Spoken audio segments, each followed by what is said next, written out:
Last trading week was marked with an important publication of macroeconomic data, inflation report in the US for May. The consumer price index suddenly accelerated by 5%, which has definitely influenced traders' sentiment. Meanwhile, the US Federal Reserve insists that the inflationary pressure is temporary and that prices increase due to pent-up demand. So at the moment, the regulator is not going to revise its monetary policy and raise interest rates. Last week, the US dollar index that measures its value against the basket of 6 majors reached the level of 90.60 but failed to break through. A new round of a buy trend and prospects for further growth of American assets remain relevant amid signs of economic recovery. Consumer sentiment has surpassed market expectations, while the number of initial jobless claims has dropped to a new low since the beginning of the pandemic. Traders are looking ahead to the results of the Fed policy meeting that will take place on Wednesday.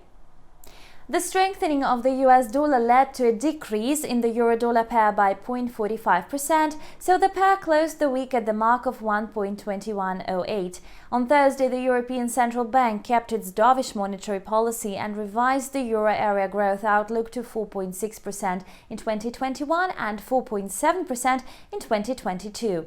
The upward revision was possible thanks to stronger global and local demand and supporting monetary and fiscal policies.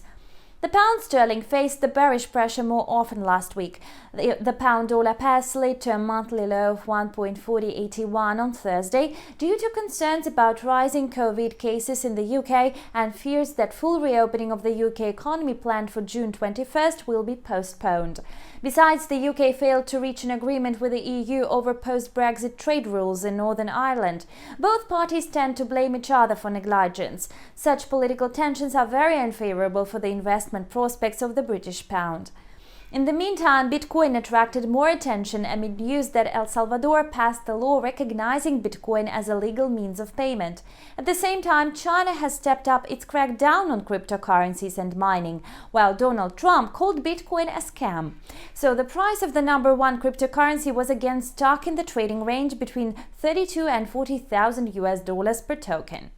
It seems that the most positive sentiment was observed in the oil market. The price of Brent crude went up to its highs of 2018, that is 73 US dollars per barrel. As a result, Brent gained more than 1% over the week.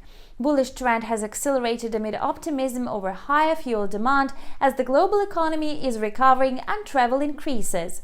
Unfortunately, gold traders saw a more than 6% decline in the precious metal. Gold depreciated to 1,877 US dollars per troy ounce amid a stronger greenback and higher risk sentiment, which led to a surge in global stock markets and that posted record highs.